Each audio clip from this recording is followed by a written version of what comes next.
First of all, I was a small town girl from South Carolina, and I lived there in a very small town and neighborhood of the cotton mills, and that's where both my parents worked. So there were actually even no paved roads around my house. It was all gravel.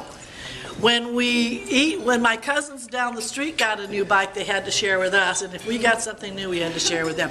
So you can understand that growing up like that, you were very poor, except, you know what? As kids, do we ever really notice that our parents are really having a hard life?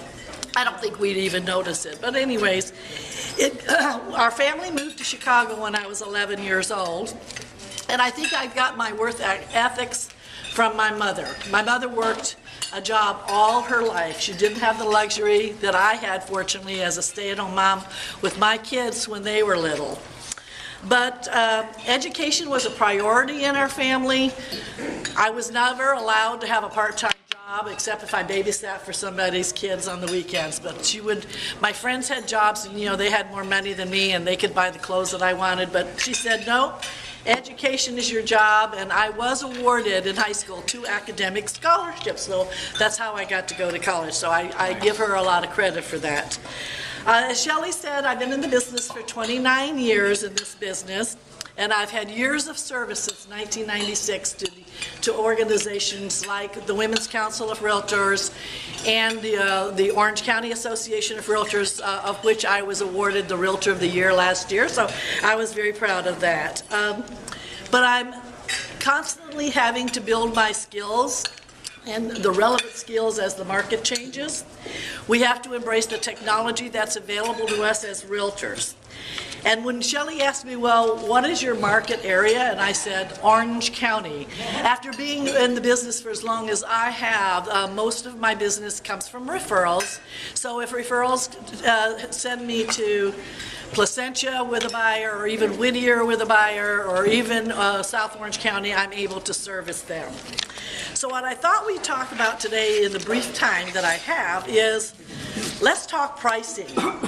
And right now, sellers need to be realistic, but because the buyers are a little shaky right now, or scared, skittish. But fortunately, after the government opened up again, so did the market had opened up again. And I think Janice will probably tell you the same. With lending, with the interest rates have leveled off again. There's been a flood of new buyers into the market, but it depends on the price point that the seller's in. So I always talk to them when I give a presentation to a seller about intelligent pricing. And so what that means is really determining what the fair market price is, because fair market price will attract the buyers, and overpricing never does. You'll be chasing the market the whole time you're on the market. So finding that intelligent price is also finding a lot of the data about what's the data that fits your neighborhood and your house. So I always tell the clients, our first 2 weeks on the market is the most critical time. So if it takes us 2 weeks or a month to get the house that's ready to show, and and I'll talk about that, what affects fair market later, but those first 2 weeks are because all the qualified buyers who have rejected many other homes that have been on the market will be anxious to see your house. And those who have just entered the market but have to buy within a certain time frame will also be very interested in your house. So what fair market price is whatever a willing buyer and a willing seller are agree upon. And also what the price also depends on location and condition. So a house that has just, say, carpet and laminate is not going to be priced the same as someone has wood floors throughout and granite in the bathroom, in the kitchens. But of course, it's also done about how the quality of that work is being done. But also, we have to sit down and determine the comparables that are in the area of your neighborhood. Just because you have a 1,900 square foot house doesn't mean your house is going to sell for the same 1,900 square foot house that's in another city or close to the ocean. There's location is going to affect the price, and whether you have the lot size or the view. So what we do is we sit down and we do what we call a comparative market analysis of their home, and what that is a side-by-side comparison of what's on the market, what has recently sold, and what has recently closed escrow. We sort it by square footage, number of bedrooms, baths, upgrades, some count, some don't. And we get the data mostly from title companies, so that sometimes a house that may not have been put on the MLS, it was maybe a direct sale between families or whatever. We check the title companies to get the most amount of information as we can to give a good price to the seller. Obviously, we want that comparative market analysis, which we call a CMA, to be as accurate as we can, and as much as we can. We do what we call it's the here and now. We try to tell the client, they'll hear about something that's sold in the neighborhood, but it might have been a year ago.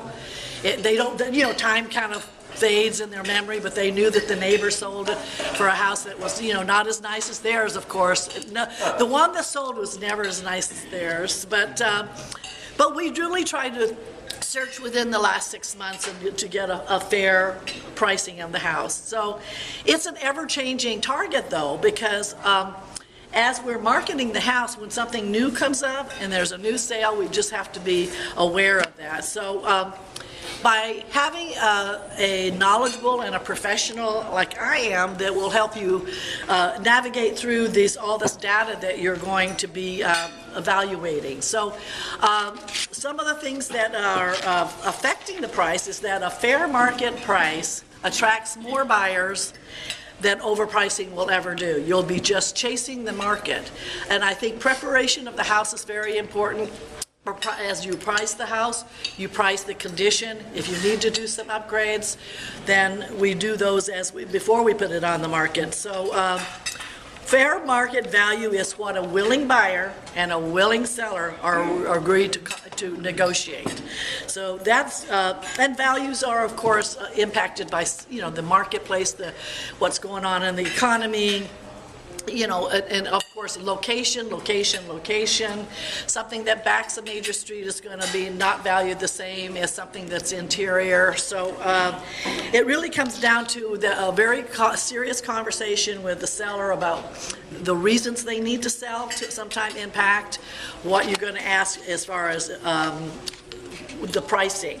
So obviously you look at square footage, but honestly if you look at dollar per square foot, you'll be totally thrown off, because certain neighborhoods will have a 1,300 square foot house at $2 million, where another neighborhood 1,300 square feet might be $550. So you have to look at your neighborhood, the influence of the city you live in, and upgrades and everything. So the features of a house are very important. So obviously in real estate, we affect a lot of other businesses in the area. Like John, for example, we use his services, and landscaping and all the things that we can do to make a home more saleable, we do it. So condition is a very important part of the way we value the house. So obviously we also generate what we call a comparative market analysis, where we evaluate a certain neighborhood's square footage compared to another neighborhood and their square footage, and obviously keeping it as local as possible in the neighborhood that the house is located. So we try to be as accurate as possible, pricing it so that depending on the timing of the market and what is happening in the economy. So I left on the table a few copies of some of the things that by city, because all of us live in all sorts of different cities, and if you are, need more information about what's happening in your specific neighborhood and city, I'm happy to talk to you about that. So with that, if there are any other questions about what's happening or anything that, as you can see, this is the thing that I put on there, because the market is, we're getting fewer distressed sales right now. Because equity has gone up, and there is very fortunate that the market now is a lot stronger than it was in some of the, let's say, the year past. Are there any questions, or can I go over any of these with you? Yes, Ron, and then Kim. What is the percentage of active inventory? That's just the how many are compared to, like that's the percentage of active, meaning currently on the market compared to those that are in escrow and have sold. So that is the active inventory we now, based on no, you were looking, which one are you looking at the number of foreclosures? Housing report. I have several pages, so tell me, is the second column foreclosures? Number of foreclosures and short sales and then. Yes. Yeah, that's just the percentage of that compared to the active inventory, yes. So there's, like Costa Mesa has current actives, 131 on them, and the number of foreclosures in that same time frame were only 6%, 6 homes. Okay. How do you see the market for next year, Keith? I think it's very strong right now. I was telling, in the different price range, it depends on the price range you're in. I mean, obviously, there's been a big surge last year of over $1 million homes, which was kind of interesting. But the price range where the first-time buyers are buying right now are in the low fives in certain cities of Orange County here, our immediate area. If you go inland a little bit, it's a little bit less you can find. But all the indicators are showing that it's going to be a pretty strong market still. As long there's some things coming down the pike that obviously are related, with the government influence that could possibly cause us some issues on. But hopefully, mostly in the lending portion of that. So. I think as long as people can get loans or, at the price that they can get it at, I think we'll have another continued stronger market because the market has picked up. So, Kim, I'm sorry, yes, you had your hand up before. Can you just put the comps you were talking about, there's a distressed home and there are foreclosed homes? Do they just average it in, or do they discount it? No, they sometimes will almost discount it because they realize that that's another segment of the market. They'll take it into consideration, but they won't really deflate the market value of your home as strongly. And besides, you can see now that the active inventory of distressed homes has gone way down as it was compared to just a few years ago. So we're very fortunate about that. But in closing, I really want to let you know that I'm happy to help any one of you if you have a rental property or if you have your own home and you're wondering what the values are, please let me know. I'm happy to give you a consultation to help you determine what your current values are. Thank you.